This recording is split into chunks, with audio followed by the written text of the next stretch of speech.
बिएफएफआ हा राननानै हिसाब गैयै हाजार हाजार बिगा बिएफएफआ हा रानबोदों आरो फैगौ गोदान सरखार जागोनावबो आरो हा रानबावगोन इउपिपिएलआसो हाखौथ' राननायाथ' बाद हो हा माबा खालामनायखौनो बन्द' खालामदों बिसोर रेजिस्टार खालामनायखौनो बन्द'सो खालामनानै दंबावो बिसोरलाय होखारोसो होखारगासिनो दं दाखालिबो क'क्राझाराव नायगावआव होखारदों चिराङावबो होखारदों दासो हा फाट्टा बबेहाय मोनसे प्रमान होथों बिसोरो हा फाट्टा होनाय। खुलुमबाय रायजोफोर बिथांखि ब्लग चेनेलाव आरोबाव नोंथांमोन बयखौबो बरायनानै लाग्रोनाय जाबाय।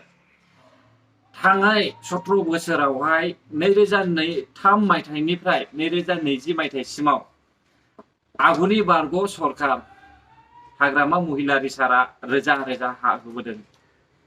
बिथाङा रोजा रोजा हा होनायनि उनावहाय मा मावनांगौ बेखौहाय मिथियामोन नामा? दिनै बिथाङा जुदि रोजा रोजा हा होबोदोंमोनब्ला थांनाय जानुवारि 2023 मायथाइनि 28निफ्राय लानानै जे हा इभेक्सन खालामदों बे हाया माब्रै इभेक्सन खालामजाखो? बर'फोरनि हाया माब्रै होखारजानो गोनां जाखो? दा बिथांनि हा राननानै होनाया रोजा रोजा हा राननानै होनाया अराय समनि थाखाय हाखौहाय राननानै होआखैमोन नामा? बिथाङा हाखौहाय साननै सानथामनि थाखायल' आबाद मावनानै दांनानै जानो थाखाय हाखौहाय होदोंमोन नामा? बेनिखायनो बर' हारिनि रायजो राजाफ्रा फरेस्ट बिफाननि मिनिस्टारजोंहाय दिनै हाखौहाय लाफिनजानायखौहाय जों नुनो मोनदों। न' बां सावनानै गोदाव सोराव होखारजानायखौ जों नुनो मोनदों। जुदि हाग्रामा महिलारि सारा रोजा रोजा हा होनानैहाय हानि लेखाखौबो होफाखायोमोनब्ला अब्ला थांनाय जानुवारि 2023 मायथाइनि जे 28 जानुवारियावहाय हा इभेक्सन खालामजादों, हा हुआ दखल खालामनानै लानायनिफ्राय होखारजादों, बेयो माब्रै जाखो? बिथांनि हा होनाया जुगे जुगे रायजो जानो थाखाय नङा रायजोफोर। बिथाङा बर' हारिनोहाय अराय सम थांनानै थानो थाखाय फिसानि फिसा फिसानि फिसा फिसानि फिसा बेयावनो मावनानै दांनानै जानो थाखाय बिथाङा हाखौ होनो हायाखै। बिथाङा हाखौ होदों टेम्परारि, पारमानेन्टनि थाखाय नङा। बेनिखायनो बर'फ्रा होखारजादों, न' बां सावजादों। जुदि बिथांनि हा होनाया रोजा रोजा हा होनाया रेजिस्टार हामोनब्ला, बिथाङा हानि लेखाखौहाय रेजिस्टार खालामनानै होदोंमोनब्ला अब्ला मानो इभेक्सन खालामजानांगौमोन? आरोबाव मोनसे खोथा रायजोफोर नोंथांमोना नायनानै ला।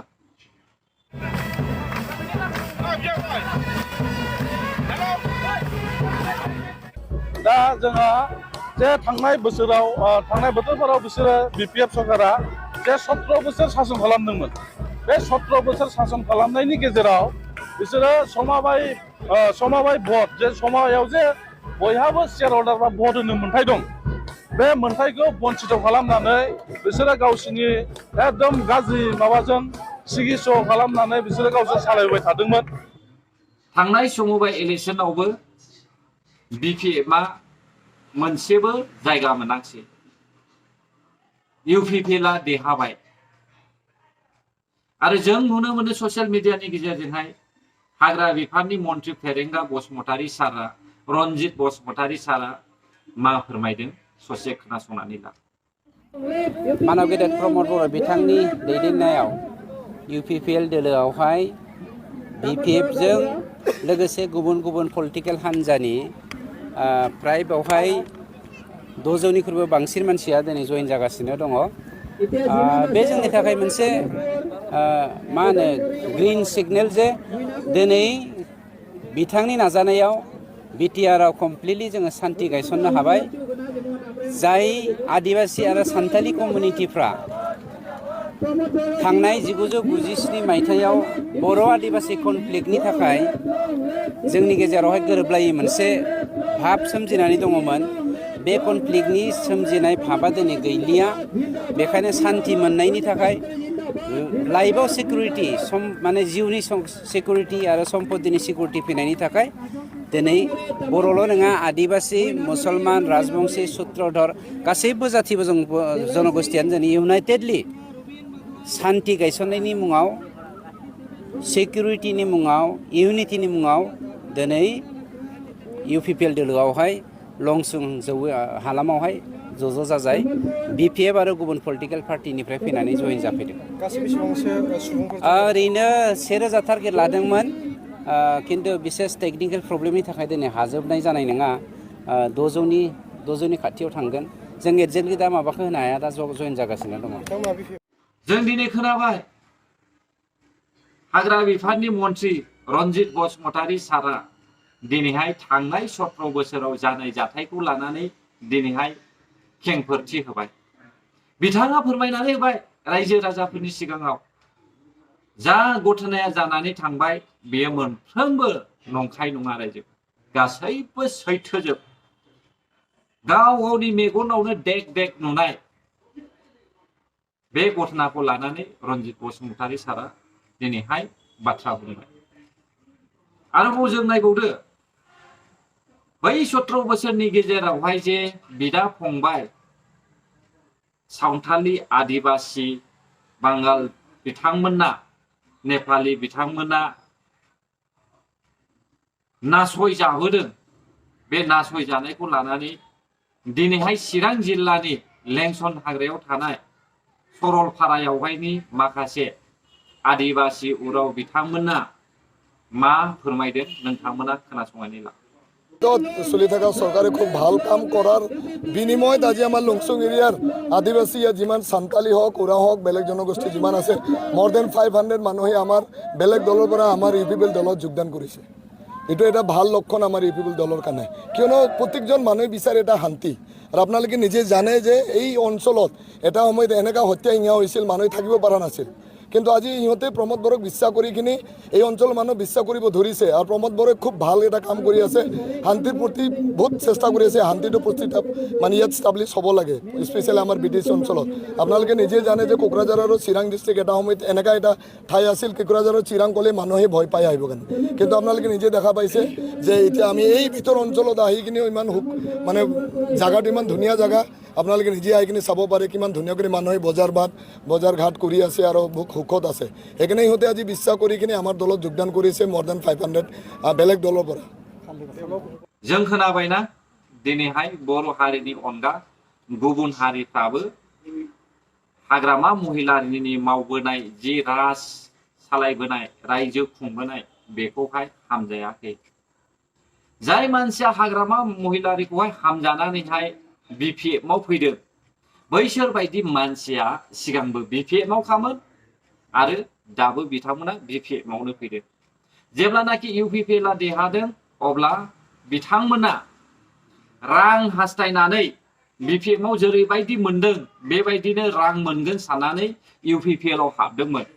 नाथाय UPPL आ जाख्ल'नाय गैयै रायजो सालायगोन होननानै थांखि लानायनि थाखाय बिथांमोना आखायाव रां मोनाखिसै, थगायनानै जानो हायाखिसै, बिथांमोना सुबिदा मोनाखिसै थगायनो। बेनिखायनो बिथांमोना दा UPPL खौहाय हामजानाय मोनाखै। UPPL निफ्राय सोरबाया BJP आव थांदों, सोरबाया BPF आव फैफिनदों। जों बेखौसो नुदों। BTC नि फैसाखौ बख'नानै बोरै रानलायनानै जानो हागोन? नों बांसिन जानो हायो ना आं बांसिन जानो हायो? बिनिसो कम्पिटिसन जाबाय थादों, खामानि मावनायनि कम्पिटिसन जायाखै। नुबाय रायजोफोर, हाग्रामा महिलारिया मा बुंदों ससियेल मिडियानि गेजेरजों। थांनाय 17 बोसोरावहाय गावगा जि रांखौहाय जाख्ल'बाय, पाब्लिकनि थाखाय खहा खालामनानै होबाय। बेबायदिनो दानि BTR सरकारनि प्रमोद बर' चिफखौबो 1500 कौटि रांखौहाय जाख्ल'गोन होननानै सानदों बियो। मानो होनब्ला गावगा मोननैखाय दिनैहाय रायजो राजानि सिगाङावहाय प्रमोद बर'नि मोजां खामानि मावनायखौहाय नुनानै बिथाङा मेगन सादों। माब्रै 1500 कौटि रांखौहाय बाहायनो हागोन, माब्रै सरकार दानानैहाय आं बे रांखौहाय मोनगोन, बेखौसो हास्थायनायखौहाय जों नुनो मोनदों। नाथाय गोसोआव ला, दानि रायजो राजाया गोदोनि रायजो राजाफोरबायदि नंले, थाइसे थाइनै रां होनानैहाय थगायजाग्रा। दिनैहाय UPPL नि सरकारा नंगौ लामाथिं आगान सुरनायनि थाखायनो BPF गभर्नमेन्टनि जायफ्रा सापर्टारफोर बिथांमोना नायनो हायाखै। गोबां मानसिया आंनि नैबे भिडिअ हगारनायावहाय गाज्रि कमेन्टबो होनो हागौ। सोरबाया आंखौ जाम्बा बुरबकबो बुंनो हागौ नाथाय जेसेबांनाखि जाम्बा बुरबक आं बुंबाय थाया मानो UPPL नि मानसिफ्रा गासैबो जाम्बाखा रायजोफोर BPF नि मानसियाल' सियान जाम्बाफ्रा सान्तिखौ हास्थायो सियानफ्रा असान्तिखौ हास्थायो बेनिखायनो जोंनो नांगौ सान्ति अराय सम जेंना गैयै गोजोन संसार जालांनो हानाय जोंनो खुंथाय नांगौ दिनै मावनो हायाखै गाबोननि समाव मावगोन नाथाय हाग्रामा बायदिथ' नङा हाग्रामा महिलारियाथ' बेफोरखौ साना आरो हाग्रामा महिलारिया बड'लेण्डखौबोथ' हास्थाया स' रायजोफोर आङो गोबांथार बुंबाय जानो हागौ आंनि बुंनाय रावफ्रा नोंथांमोननि थाखाय जुदि माबाफोर गोरोन्थि जाबायब्ला आंखौ निमाहा हो आरो जायफ्रा आंनि भिडिअखौहाय जोबजासे नायबाय नोंथांमोननिसिम रोजा रोजा साबायखर हरनानै आं बे भिडिअखौहाय बेयावनो दोनथ'नाय जाबाय गोजोन्थों बर' हारि जय जाथों जय बर' हारिनि